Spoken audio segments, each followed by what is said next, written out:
just a good old boy. Alright, today we're going to be working on this Massey Ferguson 1837. Yesterday I took it apart, went ahead and got it started.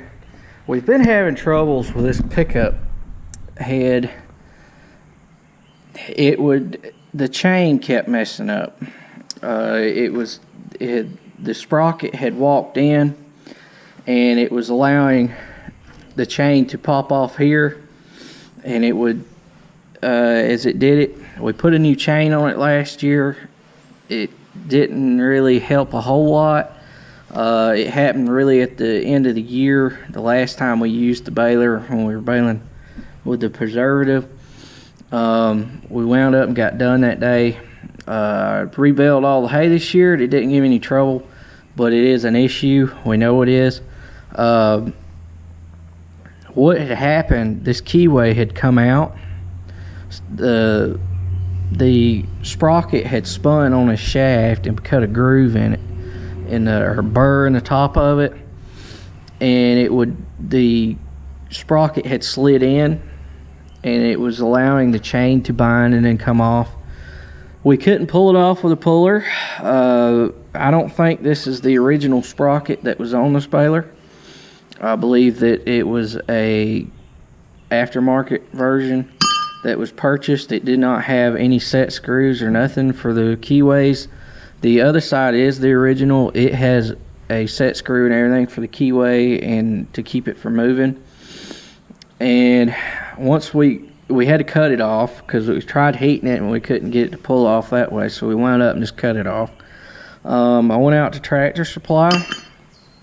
I got another one of these and a center to go back into this, because on these aftermarket ones, I'll show y'all in a minute, on the sprockets, you can buy the outer, and then the inner, they'll have a bunch, like a whole large section of different size, shaft size to go inside of these, and then you weld these onto, or the center onto the actual sprocket.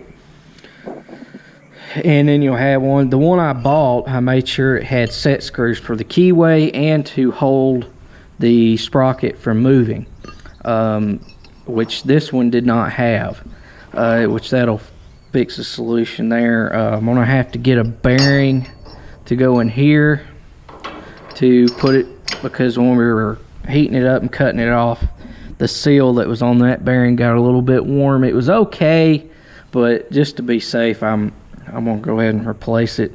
But it felt perfectly fine, but we're gonna go ahead and get a bearing to go in it. Another thing we're gonna have to do this baler is the hay dog springs need to be replaced. They're worn out. They don't have enough tension. The rubber bushings for your hay dogs, we lost a couple of those this year. Had to get some more after I replaced them, because these springs aren't holding enough tension on them to keep them from falling off. So I'm going to go ahead and get some new hay dog springs. There's 5. There's 2 on each side on these end lines and 1 on top. If you have one of these balers and it's making a pop, pop, pop, pop, pop sound when you're baling with it, that's not normal.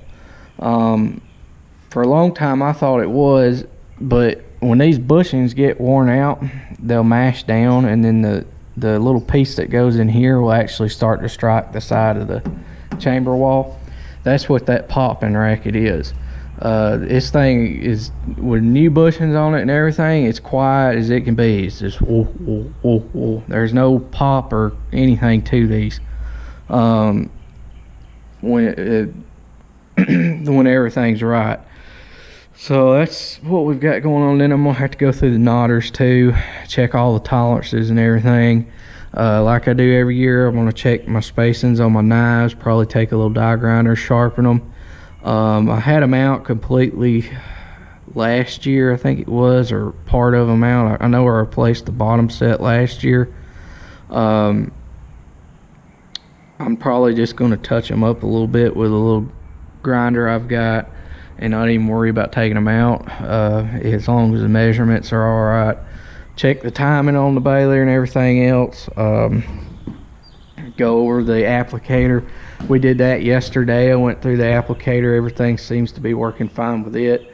I do have a leak right here I've got to address on the drain that's on that pump and fix it. The pump on this baler is starting to go bad. We wanted to replace this pump with the updated version instead of this version. It's blowing fluid out of the top, which it shouldn't be doing, which tells me that the seals are bad in there. I cannot get a reseal kit anymore for this. Massey Ferguson doesn't offer one anymore. They want you to put the new pump on. So we're just going to run it till it goes out. But might have to put some pickup teeth in too, but we're going to go weld the sprocket up right now. So this is a sprocket I was talking about. If you've never bought none of these or done none of this before, you may not know. So that way, for the folks that don't know, these outers, they'll have multiple different sizes of these, like at Tractor Supply, that you can buy to fit the speed that you want, because the smaller or bigger it is changes the speed at which whatever you're turning will turn. Then you buy like your shaft size. This one was 1 1/4 shaft on this baler. Now they'll have 4 or 5 different shaft size inside of here that you can buy, but the outer part will be the same. So basically these are adapters. So you'll have one size sprocket, center sprocket.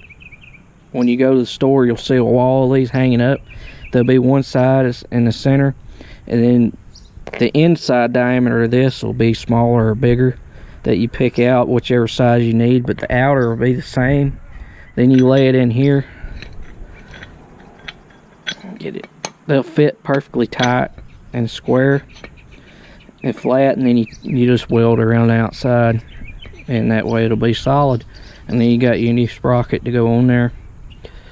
I thought about calling Massey. Generally they're pretty reasonable on their parts on these Heston balers, but I was there, this one wasn't that bad. Get it done right now and be done with it. I am gonna have to probably get the bearing from them. I don't know, I might go to the parts store and see if I can get one. If I was at Gainesville, I know I could get one, but I'm not. So we're gonna weld this thing up.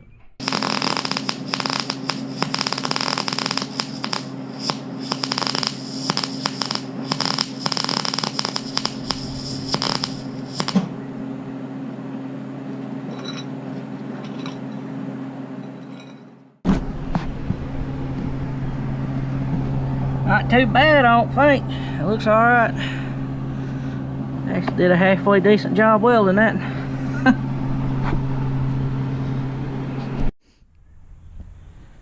I can't remember if I ever showed y'all my 53 Chevy or not. But here it is. It's mine and my grandpa's. I actually got married in this truck. It's what me and my wife rode off in. Was this old Jewel. It's all original. I think it's got, I'll have to look, but it ain't got many miles on it. It's called Miss Minnie Bell. The lady that owned this truck was a school teacher. She was one owner on this truck. She had it and drove it to school every day. This was her daily driver. She rode to school. Drove to school, and it has 42,270 original miles on it, and that's it. That's all the miles it's got on it. Which back in the day, you got 40-50,000 miles on the engine, they were done. They didn't last like today's engines do now, because the oil they had back then wasn't as good. They had vacuum wipers on it. We put electric wipers in it because the vacuum ones, I mean, if y'all know anything about these old things, they ain't real reliable. We also added, I think it was this mirror. It had one, and we added this mirror. We put blinkers on it. It never had originally blinkers. And and we put them on it. The tail lights are original, but we wired it up for those to blink. Here's the blinker switch we put in right there, and the flashers are here. It's 3-speed on the column. I mean, everything in it's original. I mean, there's not really anything changed from the original truck except for one thing: the motor. We have the original engine. We took it out because it was starting to use a little oil, and I put a motor in this truck.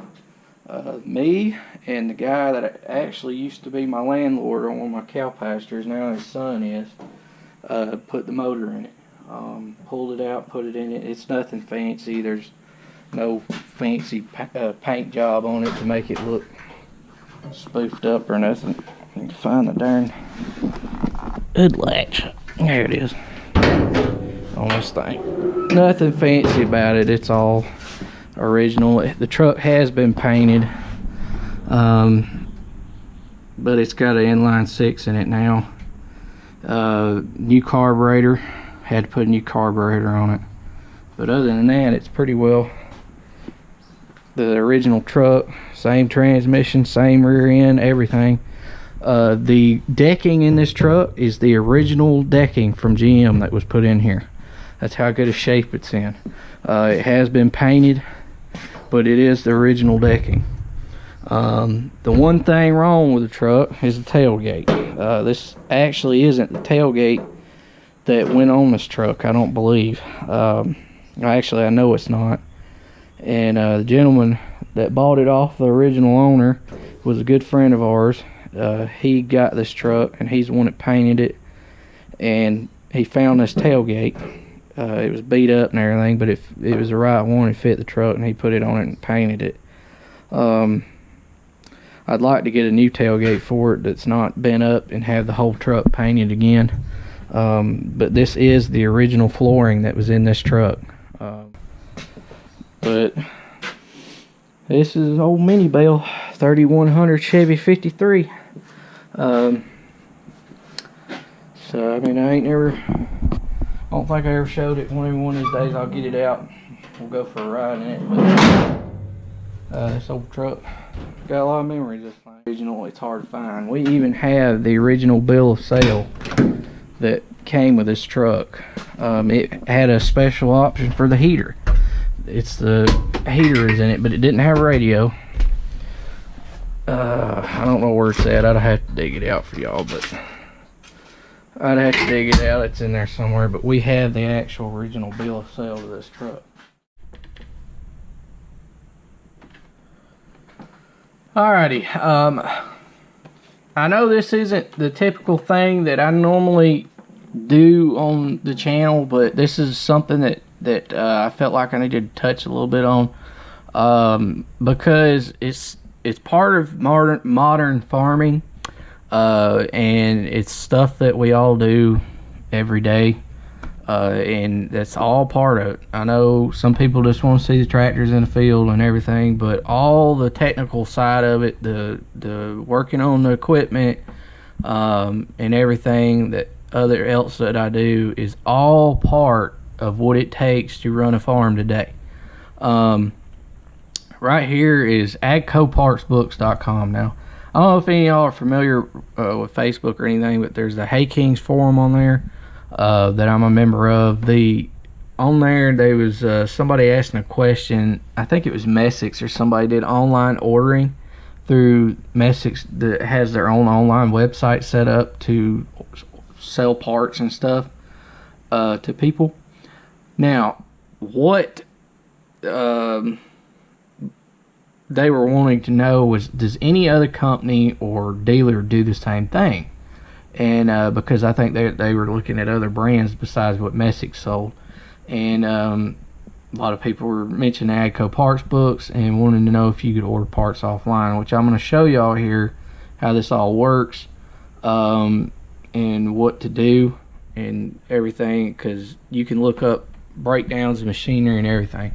Now, you have to call the dealer that you use or your closest AGCO dealer and request a login account to agcopartsbooks.com.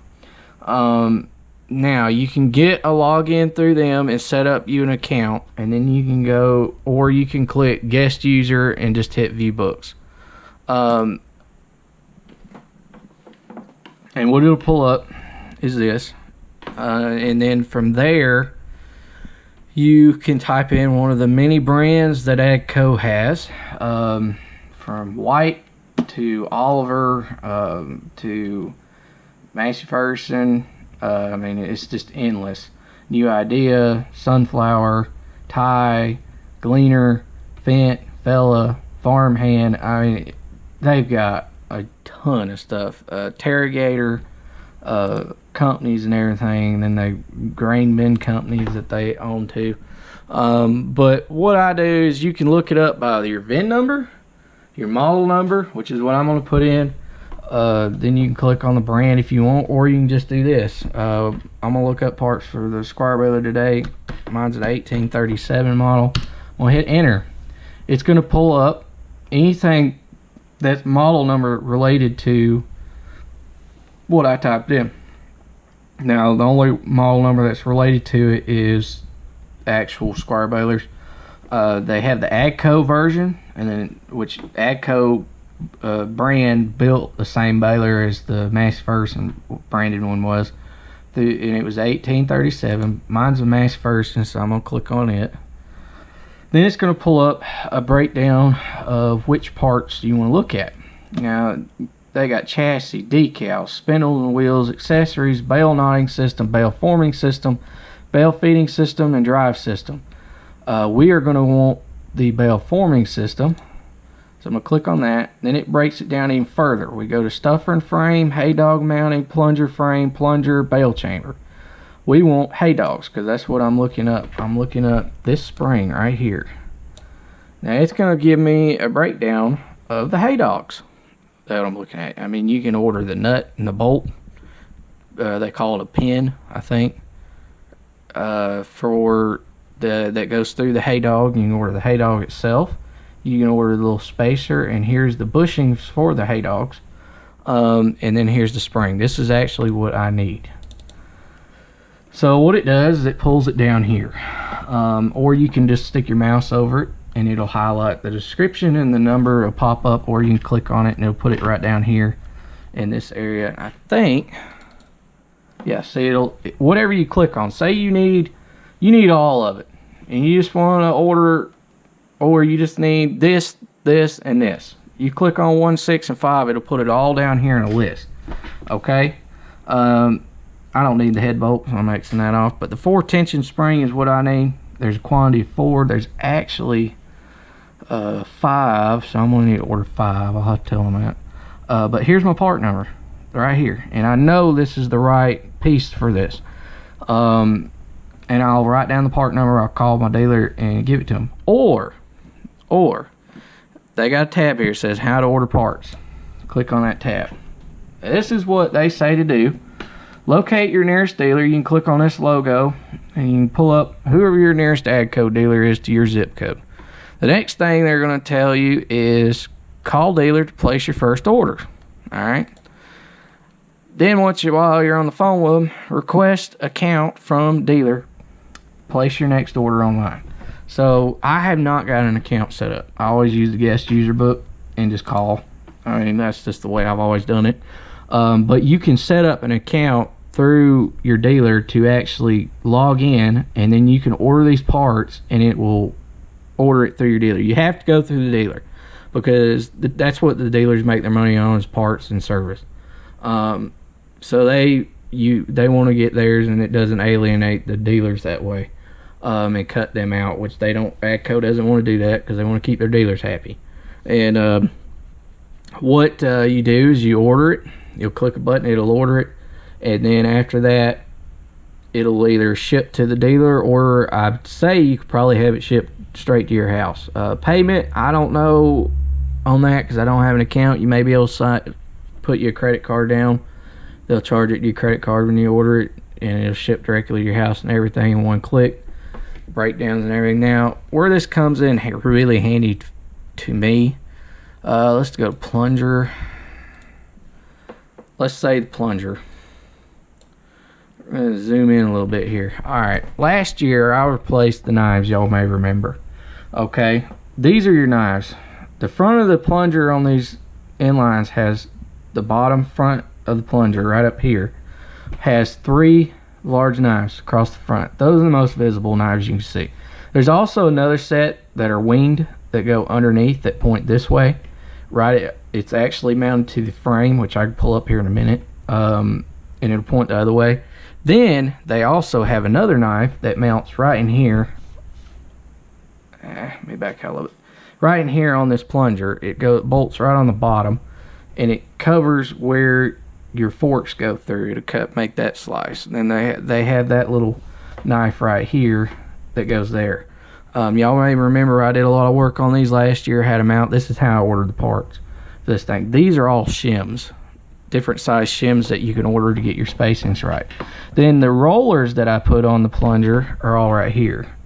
I mean, you can see those, they're there. They're all the same. I think 28 is the number that you click on for those, and they're all the exact same roller. So you order ever how many 28s you need, you'll click on it, and it'll put it down here, highlight, there's the description and a part number, all the way down to the bolts to put this thing together, shims, anything you need. Where I find this very useful is on a part that's hard to describe. I mean, even the best parts guys out there, if you're not capable of describing and y'all both can understand exactly what you're talking about, there's mistakes that happen.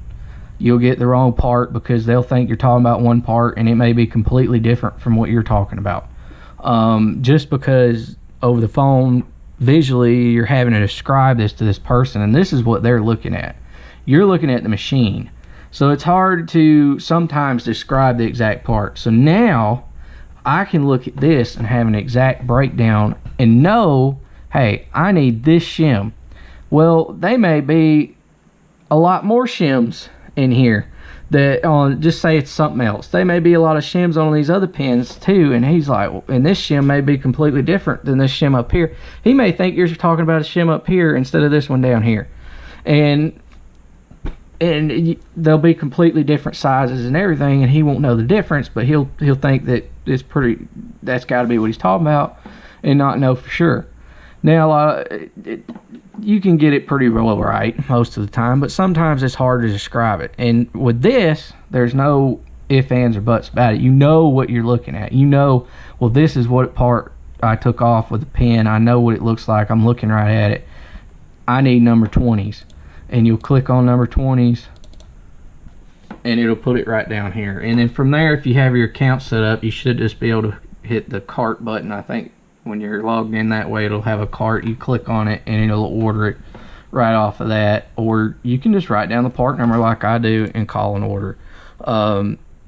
Cuts down on time on the phone trying to describing parts out of it. You tell them the parts numbers and they'll look it up. Now sometimes their parts numbers may supersede to a new part number, but if you give them that one part number, they can cross it over or whatever, and they'll know exactly what you're talking about when you tell them. There's no more guessing in it, and you get the right part when you order it and when you need it, instead of sitting around hoping that you get the right part when it comes in because you weren't too sure if they understood exactly what you were talking about. And that happens. That's just part of it. But this way you can look up whatever you need to. Let's pull up the bale chamber. And no, it's not that one. Plunger frame maybe. Yep, here it is. Here's the other set of knives I was talking about. You call them, tell them I need a plunger knife. Well, there's 3 sets of plunger knives. You may not be able to describe exactly which plunger knife you need, and they may order the wrong one. Well, here you can pull it up, and there's your part number. Stationary knife is what the description is. It'll pull up the same thing in their computer. It's a stationary knife, and you read them off that part number. There's your part. It's that simple. It's easy as pie. If you can work a computer, you know something about it. I know a lot of people can't. I mean, there's nothing wrong with that. And you can still call and order it the way you always have. But if you can, this is a great tool, which I'm pretty sure if you're watching YouTube, you can work this. I mean, it's that easy. I mean, and then it really helps if you have a Massey Ferguson product or AGCO product, period, or this Challenger or whatever. It really helps when you need parts to do this kind of stuff. This is a tool that I use. If I ever order parts of them, I use this tool. Tractors, pull-up tractors. Now, there is some parts on the tractors I've noticed, or certain stuff that I guess they, like an internal part on a transmission or something, if they think that some of that stuff I have noticed through the guest book is not available to view. But if you have an actual login, I would assume that it probably is available to view then. But most of just about everything you can see on here. But I have come across a few things before, like on the 5400, that it was difficult to look it up through the guest book side. Now, if you have a login, it may allow you to look up anything you want, because you should be able to see everything the dealer can at that point. Which, like I said, you can look up anything. The accessories, you can order accessories for your baler through here. Let's see, bale chute kit. Shows you the whole chute. If you don't have one, maybe you order it, you can get an extension kit. You can order all that. Parts breakdowns, bale throwers, bale thrower parts. Here's your belt for that. As long as it's an AGCO accessory, bale thrower, another part thing breakdown. I mean, it's just endless. Hydraulic bale tensioner kit. You can buy the whole kit. Put the bale tensioner on if you have the screws, if you want to spend the money to do it, and everything. So I mean, it's endless. Thanks for watching, y'all. I gotta head to the dirt track pretty quick. I'm gonna go watch the Lucas Oil Series tonight over there. They're in town, and have a good time over there. Thank y'all for watching. Please comment, rate, and subscribe. I'll see y'all next time.